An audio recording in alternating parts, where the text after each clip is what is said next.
Terus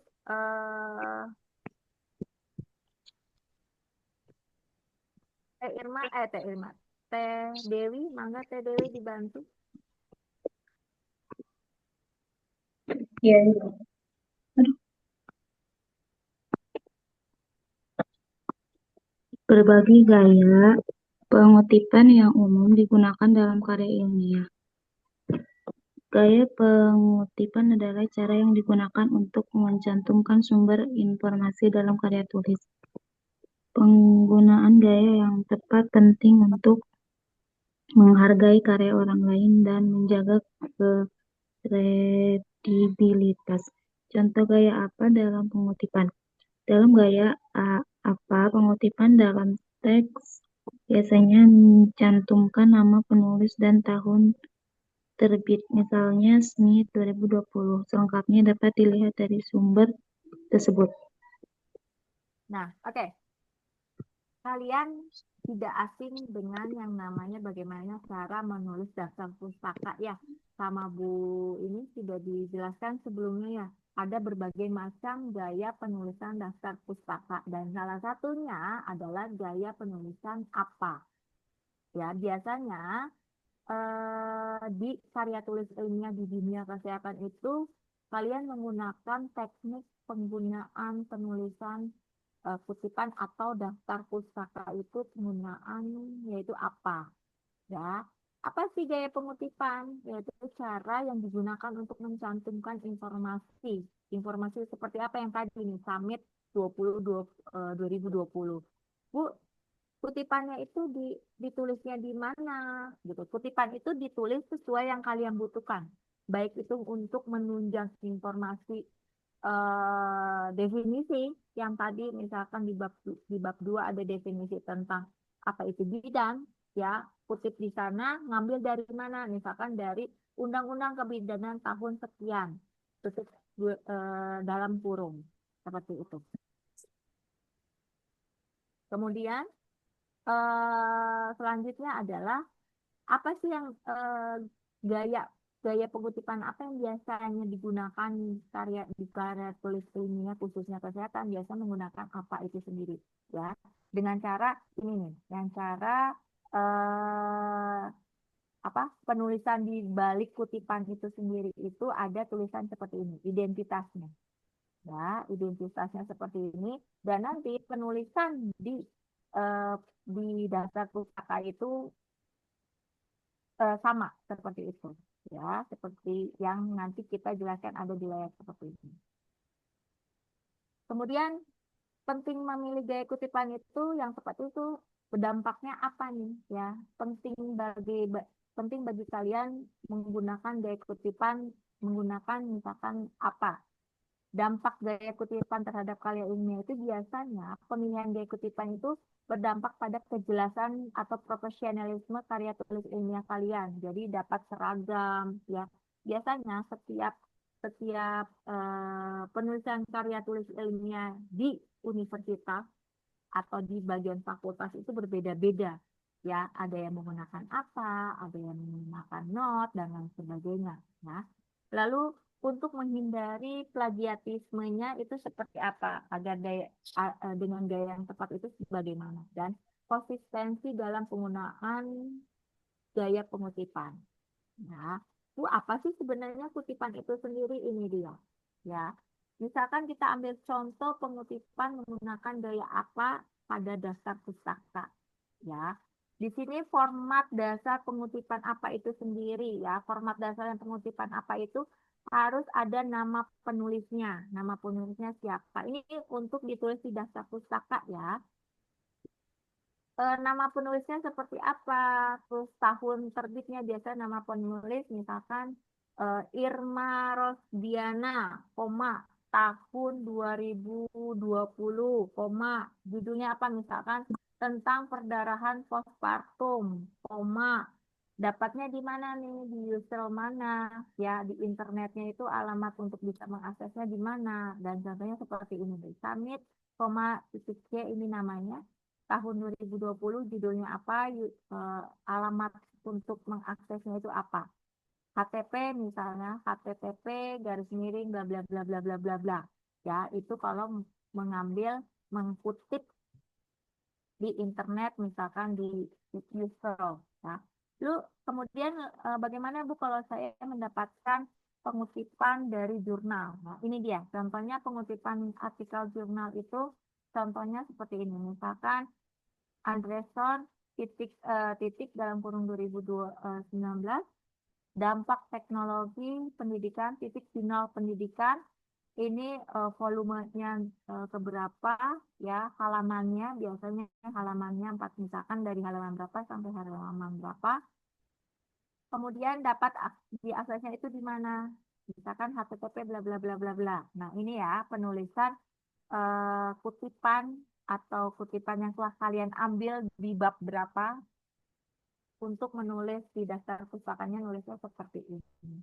Ini untuk dinulis daftar pustaka. Dan kalau dari web ini, kalian bisa seperti ini. Contoh mengutipnya itu halaman webnya, misalkan Badan Pusat Statistik, titik dalam kurung tahunnya, titik, kemudian status ekonomi Indonesia dan lain sebagainya. Gitu. Nah, kemudian contoh, nah ini dia. Salah satu contoh parafrase. Ya, ini ini bisa ini juga yang dinamakan dengan kutipan nih. Ini yang dinamakan dengan kutipan.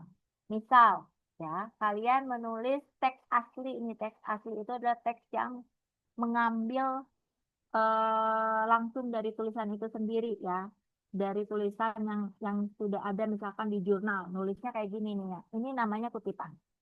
Mindfulness adalah memperhatikan hidup Anda di sini dan saat ini dengan kebaikan keingintahuan. Ini misalkan suatu contoh kalimat yang ada di jurnal, misalkan ya ini ya.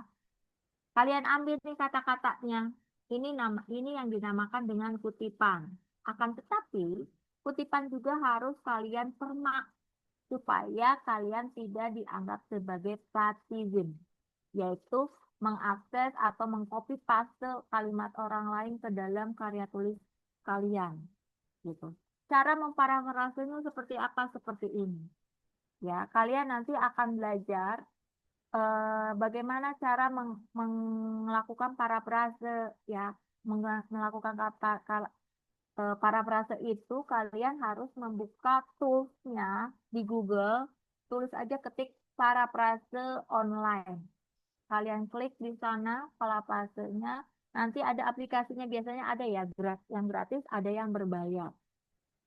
Nah, cari aja yang parafrase free online gitu. Nanti di situ kalian bisa mengklik tombol yang namanya tombol yang bisa memasukkan kalimat kalian supaya dipermak sama si tools ini.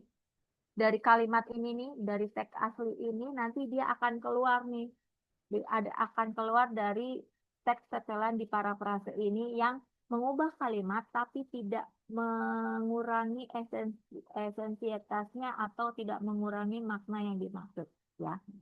Di teks asli ini dia menjelaskan tentang apa sih mindfulness itu menurut si Salzman ya tahun 2014. Setelah dilakukan parafrase muncullah kalimat seperti ini.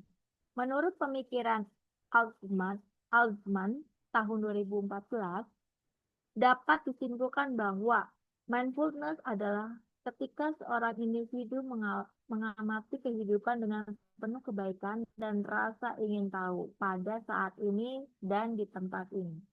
Dia melakukan parafrase kata-kata di sini nih yang menjelaskan bahwa si mindfulness itu memperhatikan hidup Anda gitu. Setelah dilakukan parafrase, jadilah kalimat sepanjang ini.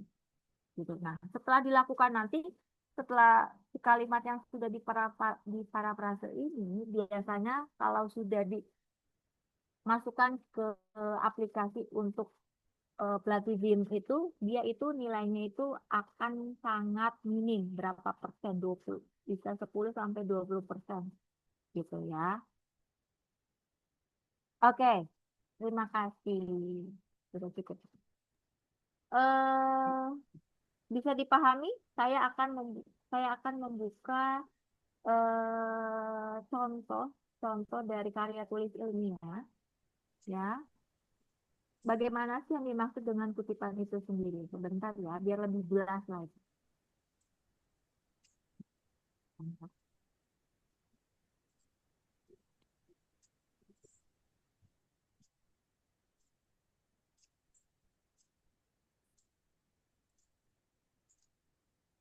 Saya akan membuka contoh artikel atau tulisan karya tulis ilmiah yang apa sih dimaksud dengan kutipan? Apa sih yang dimaksud dengan kutipan untuk eh, ini dasar untuk definisi, untuk menunjang teori dan lain sebagainya.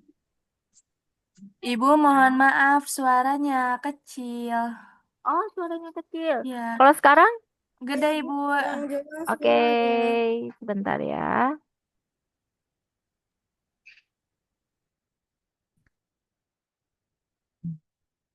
Oke,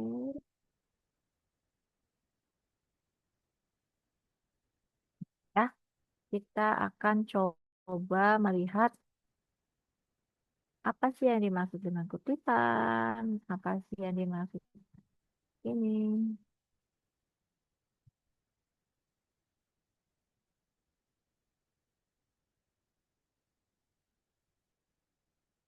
Nah, ini dia. Bisa dilihat? Bisa, Bu. Bisa ya. Bisa Ini ya. Ini misalkan misal contoh tinjauan pustaka yang untuk menunjang misalkan daftar pustaka apa kutipan. Nah, ini dia. Di balita, pengertian balita bla bla bla bla bla bla bla bla. Konsumsi makanan memegang peranan penting dalam pertumbuhan fisik dan kecerdasan anak sehingga konsumsi makanan berpengaruh besar terhadap status gizi anak untuk mencapai pertumbuhan fisik dan kecerdasan anak. Nah, ini dikutip dari eh, apa namanya tulisan dari Febrianti tahun 2020 gitu. Nanti di daftar pustakanya itu sama kayak yang tadi saya sudah jelaskan ya. Kita kita lihat dulu kutipan-kutipannya ya. Kemudian ini ada lagi kita kutipan misalkan di untuk penunjang argumen kita. Itu biasanya ada di pembahasan. Yang setelah kita lakukan riset, kita lakukan ini lain sebagainya. Nih, seperti ini. Di pembahasan. Nah, ini dia. Ini kan pada tabel pembahasan. Pada tabel yang dijelaskan sebelumnya terdapat penunjukan signifikan antara kekurangan energi kronis dan terhadap kejadian stunting. Sebagaimana dilakukan penelitian bahwa dari 69 dari 69 sebanyak 69 dari 82 orang mengalami KEK KEK ya. Dari kelompok ini sebanyak 48 bla bla bla bla bla gitu ya. Terus tuh nanti ini kan hasil perhitungan kalian ya, hasil perhitungan yang sudah dilakukan. Tuh, dilakukan ini kalian sudah lakukan yang menggunakan SPSS dan lain sebagainya. Nah, bagaimana nih supaya hasil hasil penelitian yang telah kalian lakukan, angka-angka yang sudah kalian dapatkan untuk menunjang itu seperti bagaimana dengan menggunakan kutipan. Ini dia, dengan cara seperti ini. Kalian sudah ngomong nih bla bla bla bla bla bla bla bla bla. Nah, kemudian ada di tulisan ini. Penelitian ini sama dengan hasil penelitian yang telah dilakukan oleh Anissa tahun 2020 yang menyebutkan bahwa di mana hasil penelitian menunjukkan ibu hamil dengan resiko KEK memiliki balita stunting sebanyak bla bla bla bla. Jadi, kutipan itu bisa menunjang pendapat kalian yang sudah ada untuk menegaskan nih bahwa ini benar nih KEK itu bisa menyebabkan stunting. Ada juga di penelitian si B yang menyebutkan bahwa ternyata memang ibu hamil yang kurang gizi itu dapat menyebabkan anak stunting. Oh, sama nih relevan sejalan dengan penelitian yang telah kalian lakukan. Seperti itu ya contohnya gitu. Kemudian bagaimana cara penulisan daftar pustakanya? Kalian sudah belajar ya cara penulisan daftar pustaka. Nah, ini dia. Tes. Nah, ini dia cara penulisan daftar pustakanya. Ya, yang tadi ya. Nama contoh satu aja yang di atas. Oke. Contoh misalkan namanya dia itu namanya Iza Mahdiana Apriliani. Ya, ditulisnya biasanya namanya belakang yang paling belakang itu di depan dikasih koma baru. Misalkan kayak saya Didawanti. Kalau misalkan nama saya Dida spasi Wanti dipisah berarti Wanti koma Dida. Tahun titik tahun berapa titik judulnya apa titik. Terus dia kalau ini nah yang pertama ini daftar pustaka ini dia didapat dari jurnal ya, dari jurnal yang sudah dipublikasi. Tuh, misalkan namanya Apriani Iza Handiana et al. Tahun 2021 judulnya akses open access namanya nama judulnya itu adalah Citilin Basic bla bla bla bla bla di mana ngedapetinnya volume berapa halamannya 56 sampai 61 gitu. Ya, ini penulisan daftar pustakanya. Kemudian ini yang dari jurnal, kemudian ada lagi yang dari buku. Coba kita lihat ya. Nah, ini dia yang dari buku misalkan Nato Atmojo titik S titik 2016 titik judulnya apa? Karangannya terbitan di kota mana dan bukunya itu dari buku apa? Gitu ya. Oke, mungkin sekian informasi yang saya dapat informasikan. Ada yang mau ditanyakan terkait kutipan karena nanti ke depannya kutipan ini amat sangat digunakan, dibutuhkan pada saat kalian menulis karya tulis ilmiah ataupun membuat tugas makalah gitu. Baik, ada yang mau ditanyakan? Apa? Saya mau nanya, Bu. Monggo, monggo. Untuk tahun untuk tahun terbit untuk kutipannya itu ngaruh gak? Misalkan udah lama gitu, 2007 atau 2010 gitu. Ngaruh gak, Bu? Baik, itu aja. Oke, saya langsung bahas ya. Ngaruh tidak ngaruh tergantung dari cara main orang itu untuk mendapatkan tugas. Misalkan contoh saya, tugas untuk kalian, misalkan ya, tugas untuk kalian adalah membuat makalah dengan tugas membuat makalah, sumbernya itu misalkan harus 10 tahun ke belakang. Gitu. Jadi dikatakan ngaruh saat sudah ada perintah menyebutkan bahwa minimal 5 tahun untuk mendapatkan referensi untuk mengutip itu minimal 5 tahun ke belakang. Jadi akan berpengaruh kalau kalian misalnya sekarang 2005 ya, berarti kan terakhir materi terakhir itu kalian harus dapatkan di tahun 2020. Kalau lebih misalkan tahun 2019 kalian sudah tidak berpengaruh tidak karena tidak boleh.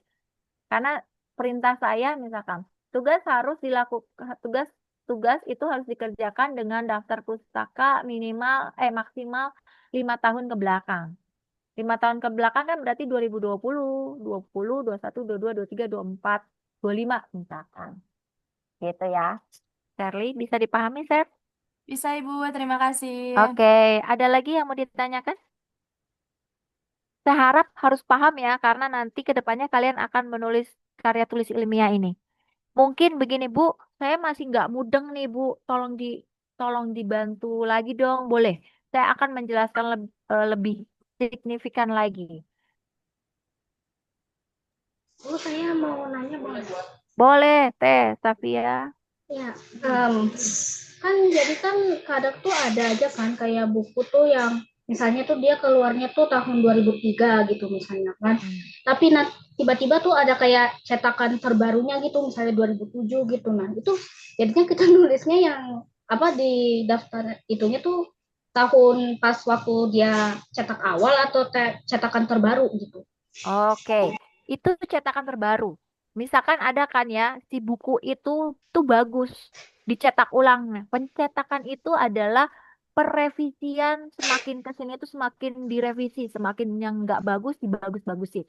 Namanya dicetak ulang sehingga lebih bagus lagi. Bagaimana Bu mencantumkannya? Apakah yang pertama atau yang terakhir? Yang paling terakhir, terakhir kalinya. Misalkan dia bukunya cetakan pertama tahun 2020. Ternyata udah ada 7 cetakan nih terakhir tuh jadi 2026 tuh paling terakhir. Itu berarti yang terbaru, yang ambil yang terbaru 2027-nya. Misalkan seperti itu. Atau 2025-nya gitu. Bisa dipahami Teh Safia? Ya, paham. Oke, Terima kasih, Bu. terima kasih. Ada lagi mungkin teman-teman yang lain?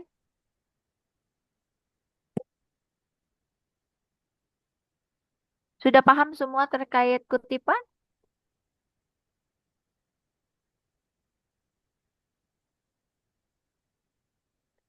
Bisa dengar suara saya? So, Kalau Bu. bisa, kalau bisa berarti bisa dong tanya.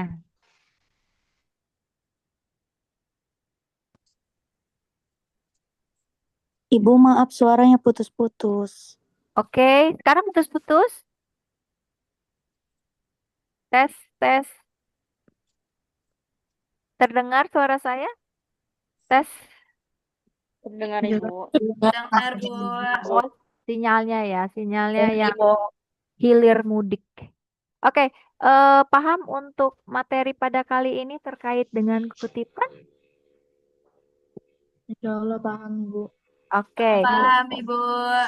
syukur ya kalau paham.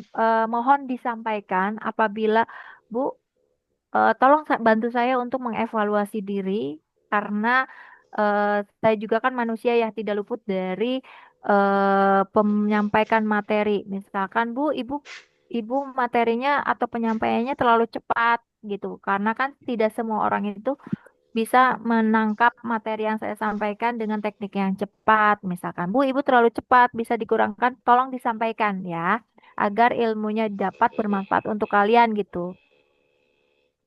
Materi yang saya sampaikan apakah terlalu cepat?